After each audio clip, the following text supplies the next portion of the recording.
Cinderella. बहुत समय पहले की बात है। एक छोटे से राज्य में सिंड्रेला नाम की एक सुंदर और दयालु लड़की रहती थी। उसकी माँ का बचपन में ही निधन हो गया था और उसके पिता ने दूसरी शादी कर ली। सौतेली माँ के साथ उसकी 2 बेटियां भी आई, लेकिन उसकी नई माँ और सौतेली बहनें बहुत कठोर और स्वार्थी थीं। कुछ समय बाद सिंड्रेला के पिता का भी देहांत हो गया। इसके बाद सौतेली माँ ने सिंड्रेला को नौकरानी की तरह काम करवाया और सिंड्रेला को फटे पुराने कपड़े पहनने के लिए दिए जाते थे। दिन भर काम करना पड़ता था। उसकी सौतेली बहनें उसका मजाक भी उड़ाती थी और उसे बहुत तंग करती थी।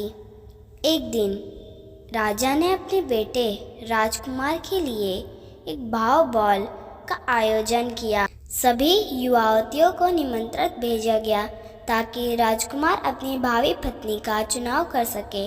सिंड्रेला की सौतेली बहनें और उसकी माँ इस आयोजन में जाने की तैयारी करने लगी। उन्होंने सुंदर कपड़े और गहने पहने, लेकिन सिंड्रेला को बॉल में जाने की अनुमति नहीं दी। सिंड्रेला बहुत उदास हो गई। वो अकेले बैठकर रो रही थी। तभी एक जादुई परी उसके सामने प्रकट हुई। परी ने सिंड्रेला से पूछा, तुम क्यों रो रही हो प्यारी बच्ची? सिंड्रेला ने अपनी कहानी सुनाई। परी ने मुस्कुराते हुए कहा, मैं तुम्हारी मदद करूंगी। परी ने अपने जादुई छड़ी से एक कद्दू को एक सुंदर रथ में बदल दिया, चूहों को घोड़े में बदल दिया और सिंड्रेला के पुराने कपड़ों को चमकते गाउन और कांच के जूतों में बदल दिया। उसने सिंड्रेला से कहा, याद रखना, ये जादू केवल आधी रात तक चलेगा। तुम्हें उससे पहले घर लौटना होगा।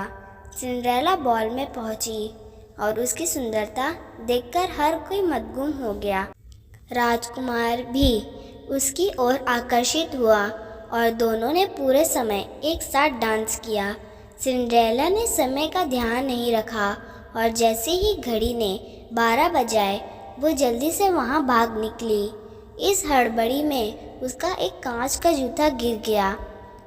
अगले दिन राजकुमार ने पूरे राज्य में घोषणा करवाई कि वो उसी लड़की से शादी करेगा जिसके पैर में वो कांच का जूता आएगा।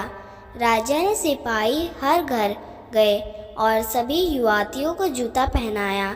जब वे सिंड्रेला के घर पहुँचे तो सौतेली बहनों ने जूता पहनने की कोशिश करने लगी, लेकिन उनके पैर में जूता फिट नहीं हुआ। सिंड्रेला को छुपाने की कोशिश की गई, लेकिन सिपाहियों ने उसे भी जूता पहनाने का कहा। जैसे ही सिंड्रेला ने जूता पहना, वो पूरी तरह फिट हो गया।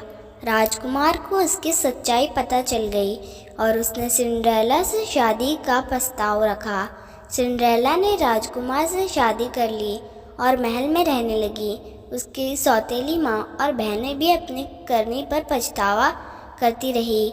सिंड्रेला ने अपनी दयालुता और मेहनत से ये साबित किया कि अच्छाई हमेशा जीतती है।